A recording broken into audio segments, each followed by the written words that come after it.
Je demande à Philippe s'il veut bien venir, qui est donc le patron de la cancéro à l'hôpital Foch, et Elisabeth Angelier, qui est de l'Institut Curie. Il y a eu un travail collaboratif qui s'est fait justement sur les refus de vaccination anti-Covid, et c'est très intéressant les résultats.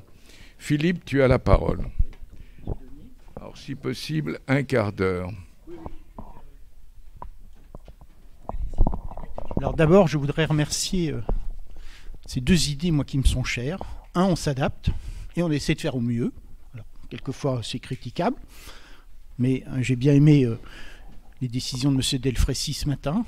L'art est difficile et on a essayé franchement de s'adapter. La deuxième, c'est que je partage l'optimisme. Finalement, même en situation difficile, on gagne des choses importantes. La vaccination, pour nous, c'était un challenge majeur. Pourquoi ? Parce que les patients cancéreux sous chimiothérapie, en fait, quand ils ont le Covid, c'est quasiment 10% de mortalité. D'accord ? Donc, les vacciner en priorité, c'était un challenge important. Et finalement, aujourd'hui, je me cantonnais seulement, dans notre expérience, un petit peu au problème du refus de la vaccination en fonction des sexes. Alors, je vais faire un petit sondage. Je vais d'abord commencer par les dames. Combien d'entre vous pensent que les hommes se vaccinent moins bien que les femmes? Personne. Très bien. Combien d'entre vous pensent que les femmes se vaccinent moins bien que les hommes? Donc vous pensez que c'est pareil. Donc il n'y a pas de différence entre les sexes. Pour les messieurs, combien d'entre vous pensent que les hommes se vaccinent moins bien que les femmes? Très bien, un, au moins, 2, 3 peut-être. Et combien pensent que les femmes se vaccinent moins bien que les hommes? Non. Bon, donc je vais peut-être vous intéresser. Première donnée, donc, c'est que le taux de refus chez les patients qui sont traités dans des structures de jour pour des cancers actifs, puisque là on est en cours de traitement, les premières données européennes qui sont sorties, c'est aux alentours de 10% de refus. C'était 11,2% dans cette étude italienne. Je ne vais pas rentrer dans les détails, mais vous voyez, c'est 914 patients, donc ce n'est pas des petites cohortes. Donc à Foch, nous avons réalisé un petit peu le même principe, c'est-à-dire de faire une enquête autour des raisons du refus de vaccination chez nos patients. Et nous avons conduit cette enquête en 3 étapes, puisqu'on a conduit cette enquête en 3 étapes dans le temps. Donc initialement, un petit peu à distance, en fonction, et puis je vous donnerai un petit peu les résultats au cours du temps. On a été aidé de façon importante donc par, je dirais, toute la structure d'éthique, et donc nous avons travaillé ensemble vraiment main dans la main. Donc nous avons travaillé sur 522 patients de l'hôpital de jour, c'est-à-dire l'ensemble des patients qui étaient traités. On a fait l'enquête sur 2 mois pour essayer de vacciner un petit peu tout le monde. Donc vous voyez, c'était relativement réparti. Il y avait 218 hommes, 304 femmes. Et nous avons eu très peu, puisqu'on arrivait un petit peu plus tard, puisque je rappelle qu'on a commencé à vacciner les soignants en France avant de vacciner les personnes à risque. Et on était seulement à 506%. Alors ça reflète sans doute aussi une population qui n'est pas forcément la même que dans certaines régions de France. Mais c'est, je pense, des modifications aussi dans le temps, puisque les premières données françaises, avant qu'on ait accès à la vaccination, qui avait été faites dans la région de Nice et publiées par Barrière, vous voyez, c'était 16%. Donc, et rappelez-vous le contexte à l'époque, vaccin ARN messager, c'est tout nouveau, on a peur, on ne sait pas. Bon, après est arrivé le Zeneca, on n'en veut plus que du Pfizer. Donc vous voyez, c'est pas toujours facile pour les motifs de refus. Mais on a eu la surprise d'avoir ce résultat-là. C'est-à-dire que dans notre étude, eh bien, il existe une différence très significative entre les hommes et les femmes. C'est tout à fait rationnel. Et vous voyez, c'est 9,6% versus 2,6%. Et manifestement, ce n'est pas en rapport avec un biais de sélection de notre cohorte. Il n'y a pas des différentiels d'âge, par exemple, de choses comme ça qui pourraient expliquer. Et en reprenant une enquête qui avait été publiée dans Le Monde, et une large enquête de l'INSERM, qui est un peu passée inaperçue. Les médias font beaucoup de buzz sur des choses qui sont extravagantes, mais de temps en temps, pour la réalité, on n'en entend pas ou peu parler. C'était les enquêtes qui s'étaient faites dans la population générale, avant qu'on ait accès à la vaccination, c'est-à-dire vers le mois de décembre, vous voyez, quand les vaccins allaient sortir. Et dans cette enquête sur 85 000 individus, donc pas une petite enquête, eh bien il y avait une large différence entre les hommes et les femmes. Puisque vous voyez, il y avait 67% des hommes qui ont envisagé de se faire vacciner et 53,8% des femmes. Donc ça ne sortait pas du hasard, nos résultats à Foch. Et 3 raisons avaient été avancées dans cette enquête de l'INSERM. C'était pour les femmes des projets de maternité menacés pour les populations, évidemment, en âge d'avoir des enfants, puisqu'il court encore plein de bruit sur vaccins, stérilité, vaccins et risques. Alors Dieu sait, je vais vous raconter une petite anecdote en passant. J'ai une dame avocate internationale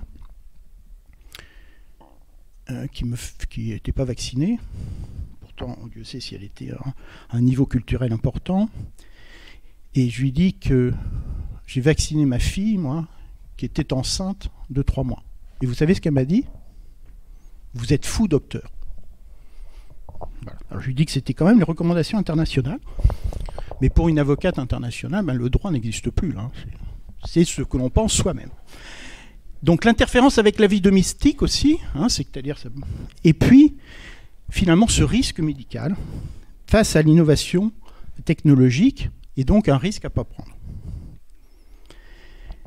Quand on regarde les données des autres pays, eh bien, il y a une très belle donnée coréenne aussi, sur une cohorte de 1000 patients atteints de cancer traités dans 5 centres coréens.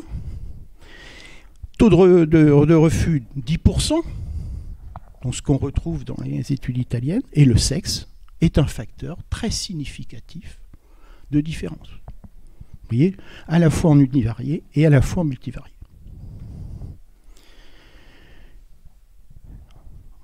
En ce qui concerne notre enquête, je ne vais pas rentrer dans les détails du questionnaire, mais dans les questions, il y avait si la vaccination avait été obligatoire, est-ce que vous vous seriez fait vacciner? Eh bien, davantage de femmes se seraient fait vacciner.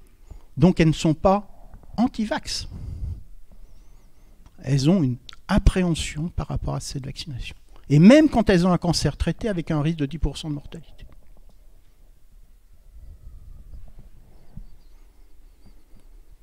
Et c'est donc ces peurs d'effets secondaires et surtout, je pense, un climat avec des informations anxiogènes, contradictoires, qui sont véhiculées dans des tas de médias. Quand on écoute ce qui se passe dans les réseaux sociaux ou sur ces chaînes en boucle, c'est excessivement, effectivement, anxiogène. Au-delà de l'Europe, j'ai regardé aussi ce qui s'était passé en Amérique du Sud. Donc j'ai fait la Corée, fait le Mexique, là. Et quand on regarde ce qui se passe à Mexico, sur des femmes traitées pour des cancers du sein, là on est à 34% de refus de vaccination sur des patients traités dans un centre anticancéreux. Avec des différentiels en fonction de l'âge, mais je ne vais pas rentrer dans ces détails. Et donc après, finalement, je me suis amusé à regarder la littérature internationale, non pas sur les femmes atteintes de cancer ou les hommes atteints de cancer, mais également dans les populations générales.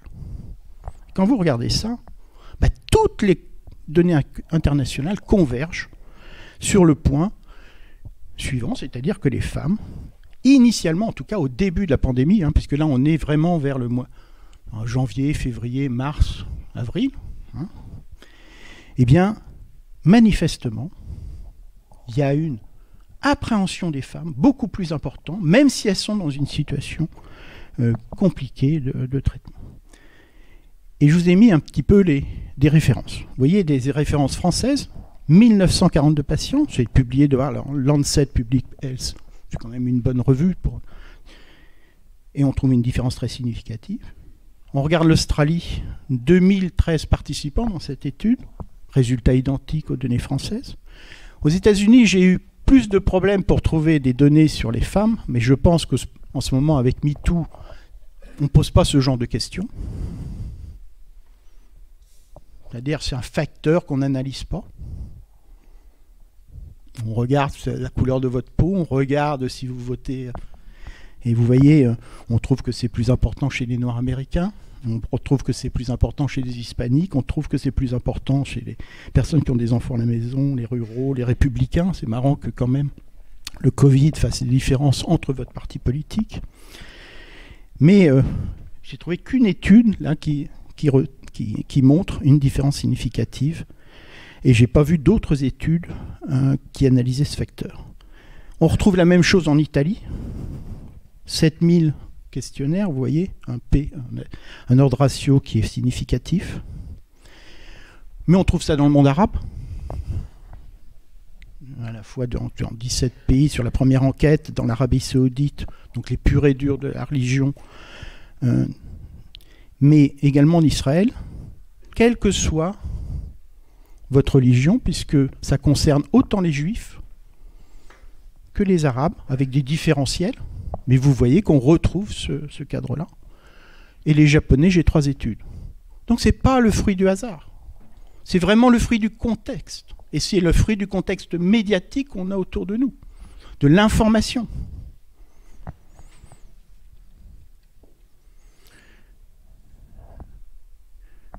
Et donc tout s'est fait dans la littérature pour essayer de comprendre un petit peu comment s'adapter je dirais, à des populations plus à risque. Et on a pensé à tous ceux qui étaient culturellement défavorisés. On a pensé à tous ceux qui étaient dans des situations particulières, je dirais, où ils sont plus fragiles. Mais je ne pensais pas que les femmes étaient plus fragiles que les hommes. Bah, mesdames, enfin... Non.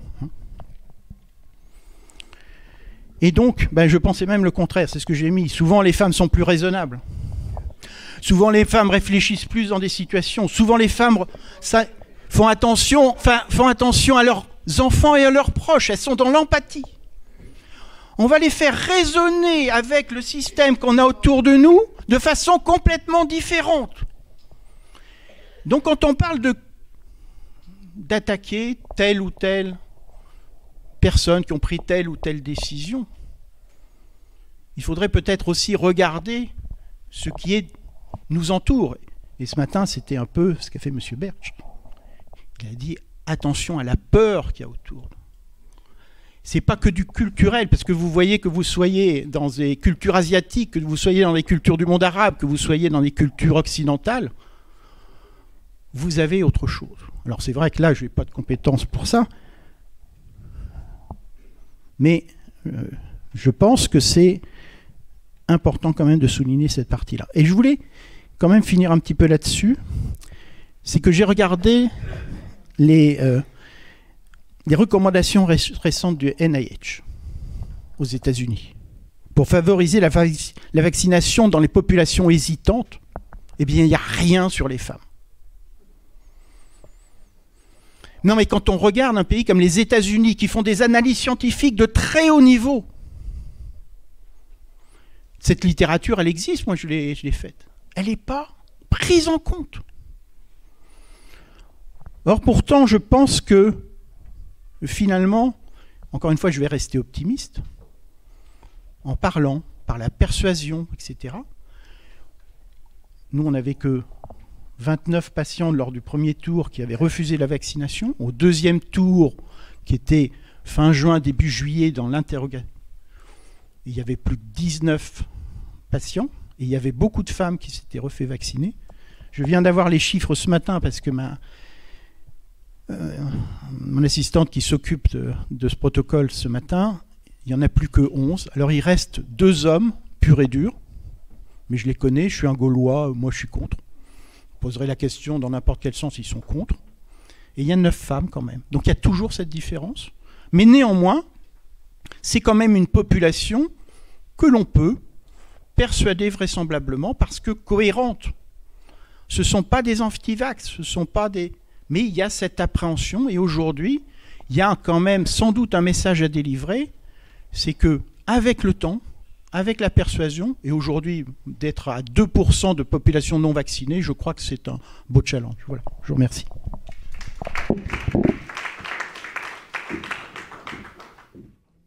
Donc c'est validé, c'est publié.